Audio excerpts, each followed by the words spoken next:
another episode of Fentala Sports Talk. Now, the weekend for me has been up and down, and probably because you wouldn't expect the likes of West Ham to lose against Sunderland that are just coming back into the Premier League. But then again, I'm not surprised with Tottenham beating Burnley 3-0. However, I am a bit disappointed with Bournemouth eventually losing 1 point, and when I mean losing 4-2 to Liverpool, yes, defending champion, blah, blah, blah, blah, blah. But yes, the Premier League has officially started, and it started with a bang. Now, let me take the non-on-field matches off the way.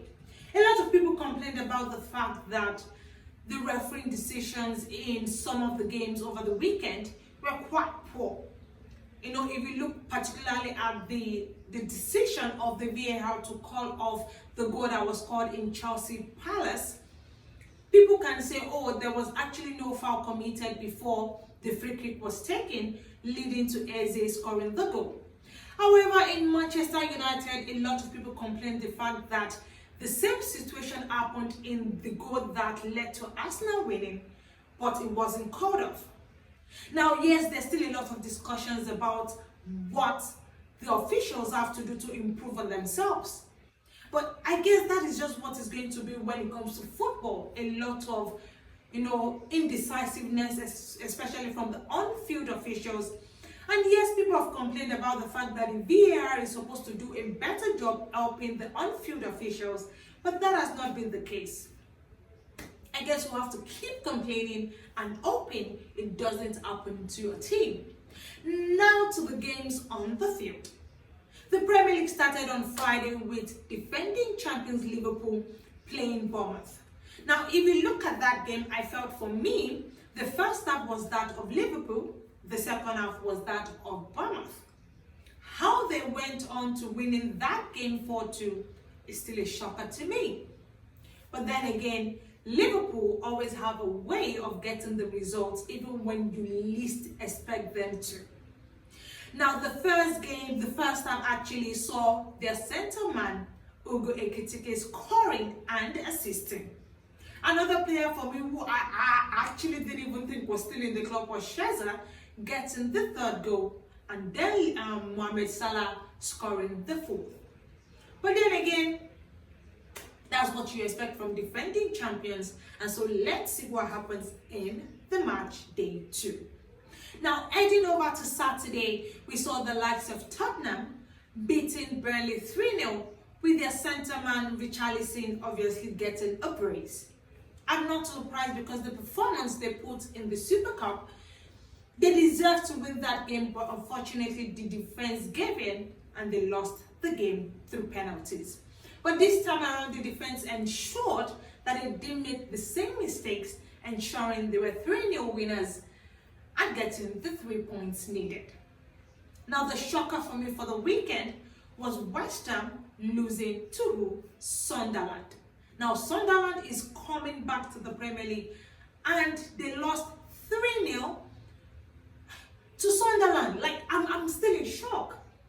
Now, I get that, yes, last season they were lucky not to get relegated.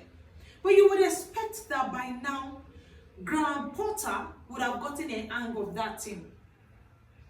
I guess it's not the case.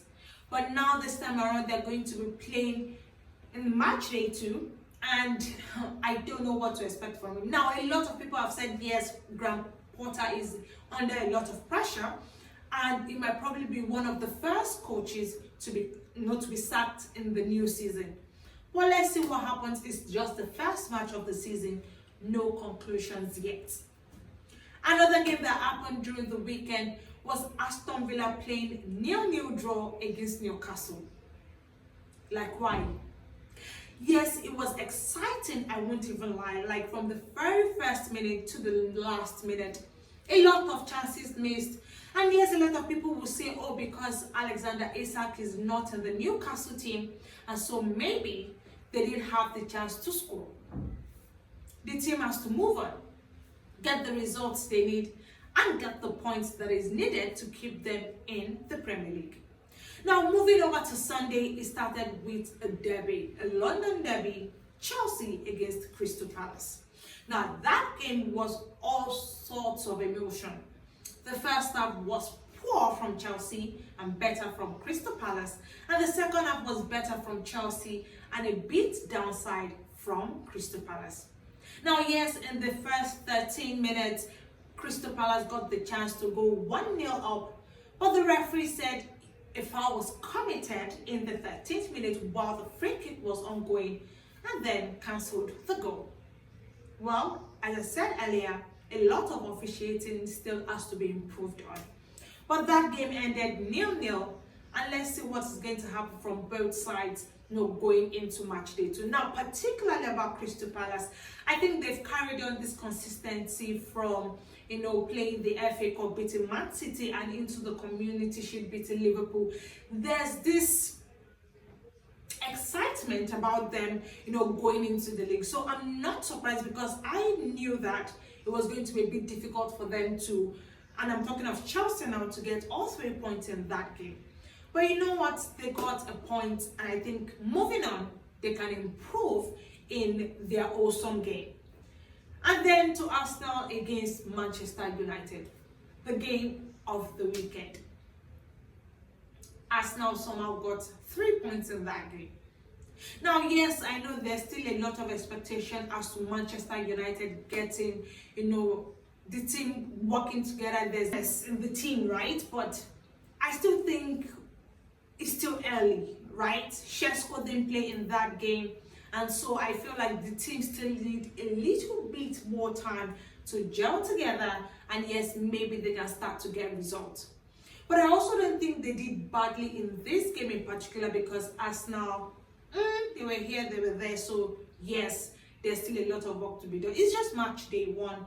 There's still a lot of things to be improved on. Now, match day 1 is going to be ending today with Leeds United taking on Everton. Now, Leeds for me are a tricky team, as I said in my last match, so let me see how Everton is going to handle this first game of the first of the new season. Now, in La Liga, Barcelona carried on their scoring spree into the first match of the season. Beating Mallorca 3-0, it's not a surprise.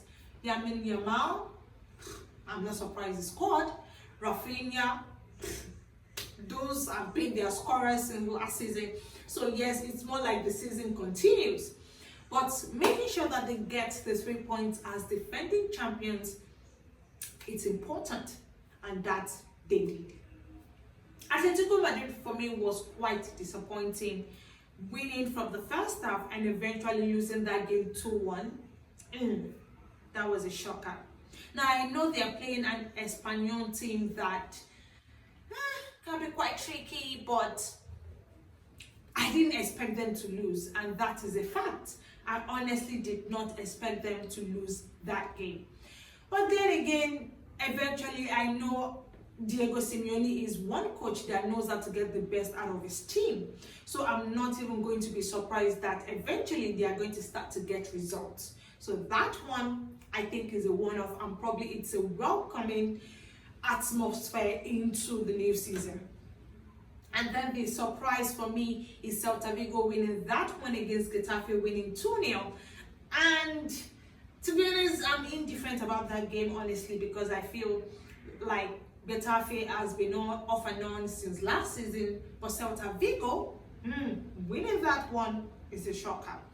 But then again, the likes of Real Madrid are going to be playing their game tomorrow, so let's watch out for that and see how much work Xabi Alonso has done with the team. Also, Ligue started, over the weekend, also with the likes of Paris Saint-Germain getting a slim 1-0 win. I honestly don't know what I expected, because I felt like they were under the same amount of games that Chelsea have played in the Premier League, and so I wasn't expecting too much from there, I won't even lie. But somehow they were able to get the results. It was a slender 1-0 win for them in that one. They are defending champions, yes, they are under a little bit of pressure to get the season going, but you know what, they got the results, which was winning 1-0 against Nantes. Now, Nantes is one team that I think they are up and down, up and down. So them losing that one is not a surprise, to be honest. But they are also playing against the defending champions. So yes, there is obviously more to expect from them. Also, a lot of other teams also played in the leagues. Bayern also won this German Super Cup over the weekend. It was an easy 2-0 win for them, with Luis Diaz scoring in that one. And of course, Harry Kane, who has been a consistent scorer for them in the league, it's no surprise.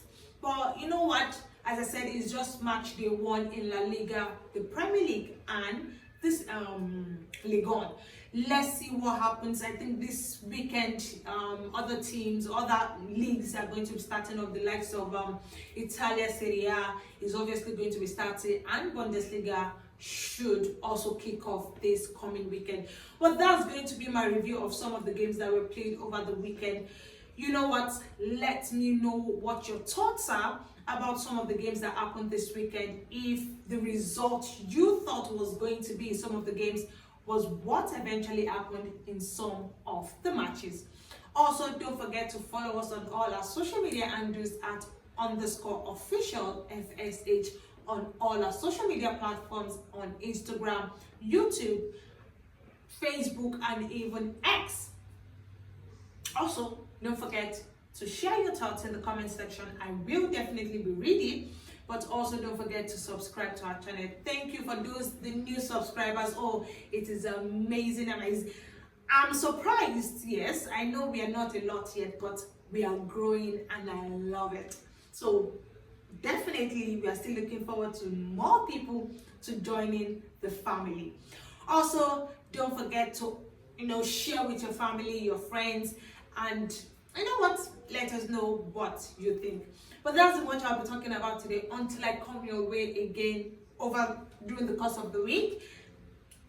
Stay tuned to the channel. Bye.